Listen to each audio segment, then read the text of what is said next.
Hoy en Matemática para Todos aprenderemos sobre estadística descriptiva. Primero vamos a ver algunos conceptos básicos para introducir esta unidad.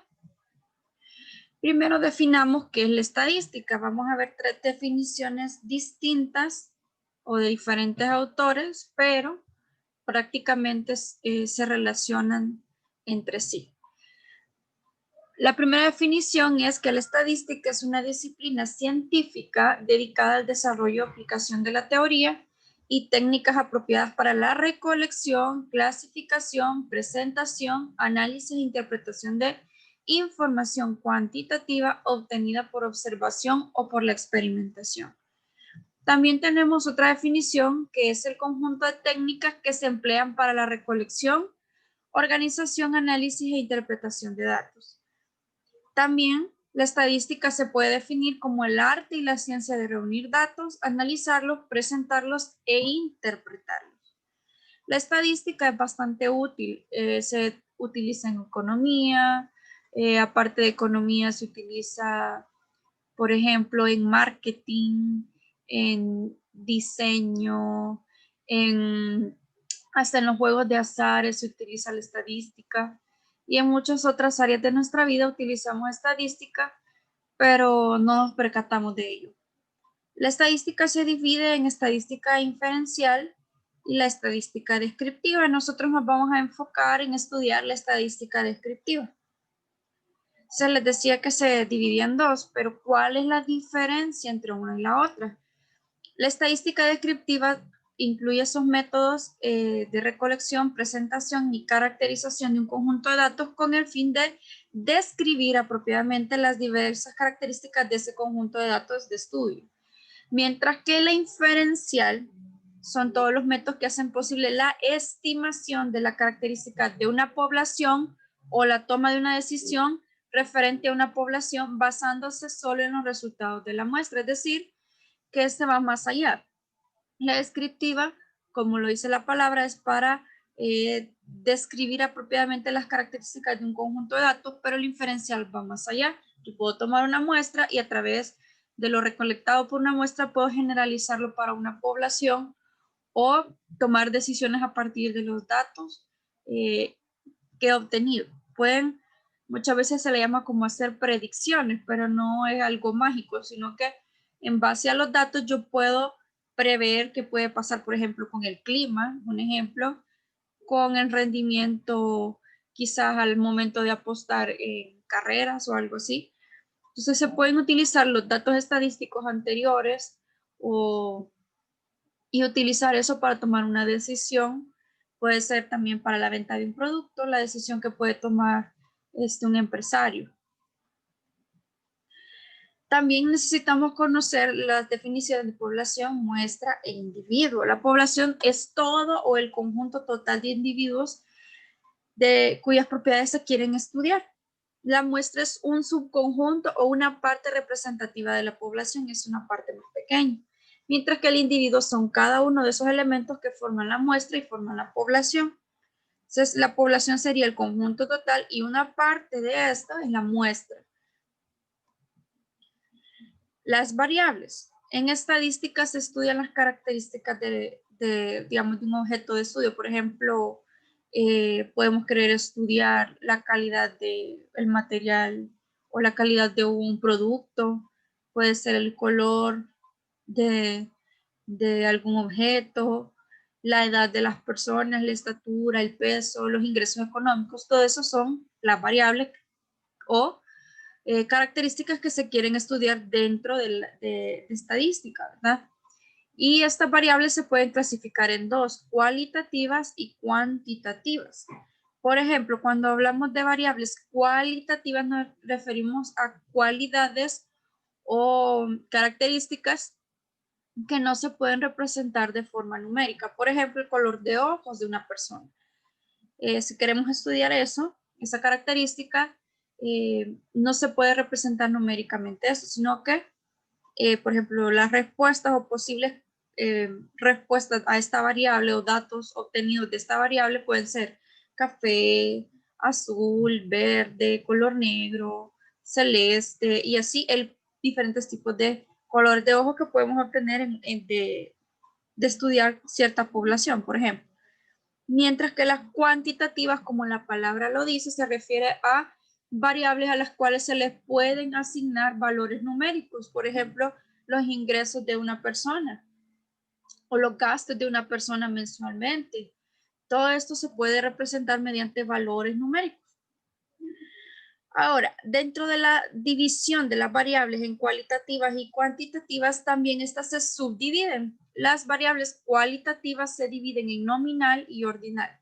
Las nominales son aquellas en las que no se requiere un orden o jerarquía entre las variables, mientras que la ordinal sí. Por ejemplo, puede ser el grado académico de una persona, la posición dentro de una empresa, porque eso ya se puede expresar de acuerdo a una jerarquía, sin ser todavía expresado de forma numérica, mientras que las cuantitativas se separan en discretas y continuas. Recordemos que las cuantitativas se expresan numéricamente, pero las discretas, a diferencia de las continuas, son las que se expresan con números enteros. Por ejemplo, si quisiéramos estudiar el número de hijos de las familias salvadoreñas, el resultado de medir esta variable van a ser números enteros. Por ejemplo, alguien puede decir, no tengo hijos, es decir, 0 hijos, 3 hijos, 4 hijos, 8, 10, quizás 1, mientras que la variable continua se puede expresar la variable cuantitativa con valores que no sean enteros. Por ejemplo, pueden ser decimales. Por ejemplo, puede ser el peso de una persona, la estatura de una persona. Por ejemplo, alguien puede, si nos ponemos a medir a los compañeritos de la clase o a las personas en un lugar, los resultados no van a ser valores enteros, van a ser valores decimales. Por ejemplo, 1.65 metros, 1.74 metros, 1.53 metros. Esos son valores que, aunque son numéricos, se expresan no con valores enteros. Esa es la diferencia entre discretas y continuas. Veamos algunos ejemplos. Por ejemplo, tenemos la variable sexo. Es cualitativa, nominal, porque no hay ninguna jerarquía entre que sea hombre o mujer, ¿verdad? O femenino o masculino. La edad es cuantitativa porque se va a expresar con un número. Tengo 7, 8, 50, 75 años. Y es discreta porque se expresa con números enteros. El ingreso mensual, por ejemplo, de una familia o de una persona es cuantitativa porque se expresa numéricamente, pero es continua porque puede ser expresado con decimales. Por ejemplo, si alguien gana $405.72. El nivel económico se refiere a una cualidad ordinal porque se puede jerarquizar. Por ejemplo, si alguien está por ejemplo, nivel medio, ¿verdad? O si alguien quizás puede estratificarse de acuerdo a qué sector económico pertenece, podría serlo. También el grado de satisfacción de un producto es cualitativo ordinal. Por ejemplo, si ustedes pueden sondear la preferencia sobre un producto, si es bueno, muy bueno, excelente o malo. Entonces, hay una jerarquía para calificar el producto. La ocupación de una persona o digamos puede ser el empleo, es una característica del tipo cualitativa o variable cualitativa nominal. Por ejemplo, alguien puede decir yo soy maestro, yo soy doctor, yo soy albañil, yo soy pupusera, yo soy ama de casa, yo soy mecánico. Entonces, la respuesta no se va a valorar o medir numéricamente. El estado civil. El estado civil es una característica cualitativa y es nominal. ¿Por qué? Porque no hay una jerarquía entre que alguien esté casado, soltero, divorciado, acompañado. Número de hijos, como veíamos en el ejemplo, es cuantitativa discreta, porque se van a obtener valores enteros. Alguien va a decir 5 hijos, 3 hijos, 0 hijos, pero nadie puede decir 1 hijo y medio, 3.5 hijos. No son valores decimales, sino que son valores exactos o enteros. Y la estatura, también como mencionábamos, es cuantitativa, pero continua, porque en este caso sí podemos obtener valores decimales. Hablemos un poquito del muestreo. El muestreo es la metodología que se usa para seleccionar de los elementos de la población aquellos que van a formar una muestra representativa. Es decir, que la muestra que yo voy a seleccionar, con esa voy a poder tomar decisiones para la población en general porque mantienen las mismas características en general. Existen dos tipos de muestreo, los probabilísticos y no probabilísticos. En el muestreo probabilístico, cada unidad o cada individuo tiene la misma posibilidad de pertenecer a la muestra o de ser seleccionado. Dentro del muestreo probabilístico está el tipo aleatorio simple, sistemático, estratificado y por conglomerados. Entonces, los muestreos probabilísticos, el primero es al aleatorio simple, es que en este caso cada uno de los elementos de la población puede ser seleccionado para eso, para ser parte de la muestra. Este normalmente se utiliza cuando la población no está segmentada o previamente agrupada.